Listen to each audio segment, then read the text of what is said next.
From Montana's news leader, this is the MTN Noon News. Good afternoon, everyone. Thanks for joining us on this Tuesday. I'm Augusta McDonnell. We'll check in with Jason Stiff in the Weather Center in just a minute. But first, in our top statewide story, after 9 days of searching at the High Plains landfill for 46-year-old Alicia Wood, the Cascade County Sheriff's Office has suspended their search. More from the Sheriff's Office in just a moment, but first, the man believed to be responsible for her disappearance was in court Monday. MTN's Alicia Wood was there for the arraignment. The suspect charged in connection to the disappearance of Alicia Wood appeared in Pend Oreille County District Court Monday morning. 29-year-old William Glenn Olson has been charged with deliberate homicide and tampering with evidence. During his arraignment hearing, Olson pled not guilty to both counts. Count one of the information, deliberate homicide, a felony. How do you plead? Not guilty. That not guilty plea is noted for the record. A pretrial hearing was set for January 27, 2025. A deliberate homicide conviction could mean the death penalty for Olson or up to life in prison.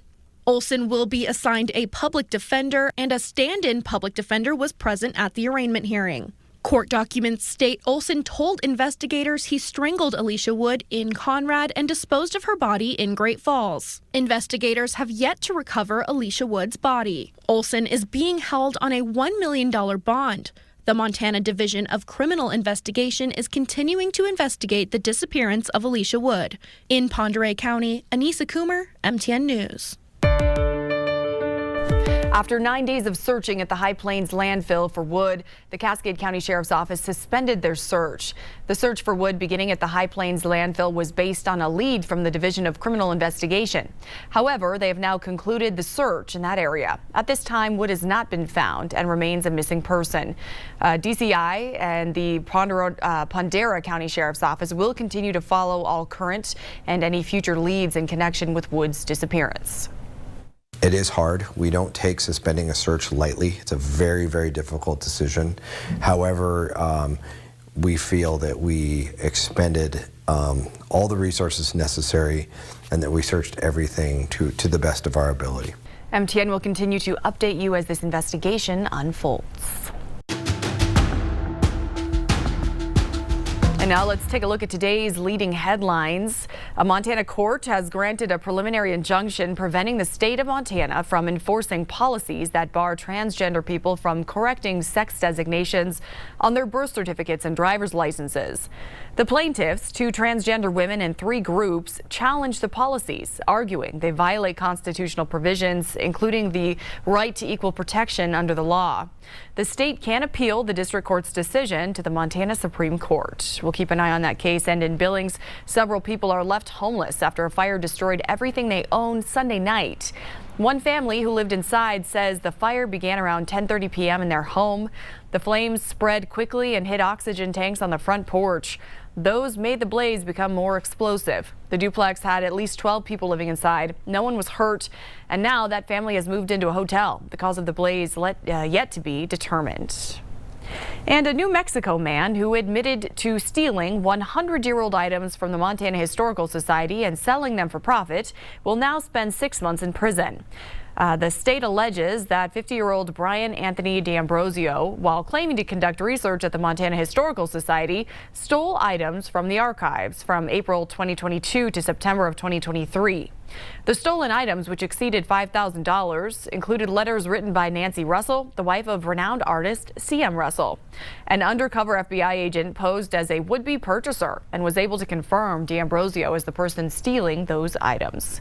And that's today's leading look at your headlines across Montana.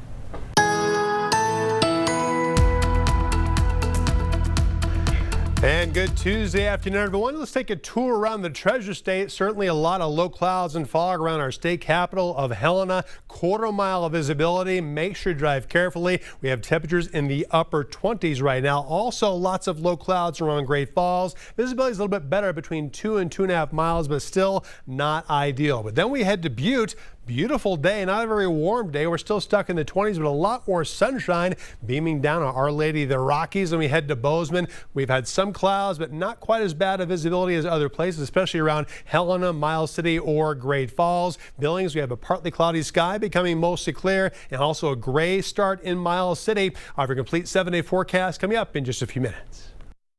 The Billings School Board is looking ahead to future levies and bonds. This comes after voters rejected mill levies for a pair of districts in May. Some board members say they're pushing to put a new levy before voters in next year's election. Board Chair Scott McCullough says if the board does not regularly present these levies and bond issues, then board members don't know how the public might feel about them. Other trustees are raising concerns about a spring 2025 vote after the recent 70-30 no outcome. Superintendent Dr. Erwin Garcia says while he would like the issue to go to voters, it might be the wrong time. I don't agree that we need to run a levy or a bond for this upcoming spring for various reasons.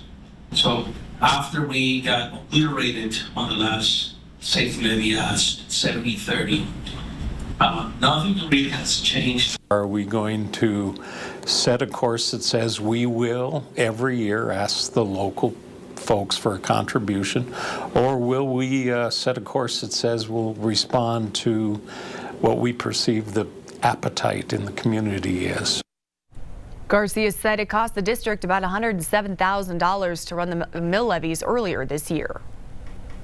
And in Missoula, a chair from Snowball's Laval lift hit an operator on Sunday. That impact caused it to swing excessively and fall to the ground.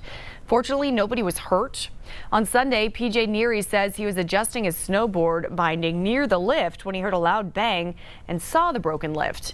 Some skiers opted to hike back to the base rather than wait for the lift to resume. In a statement to MTN, Snowball representative Meg Morris says an empty chair collided with a lift operator, causing it to swing excessively and become dislodged from the line. No one was injured, and the lift was thoroughly inspected and confirmed to be safe before resuming operations later that day. Snowball added that they're excited to welcome skiers and snowboarders back to the mountain on Friday.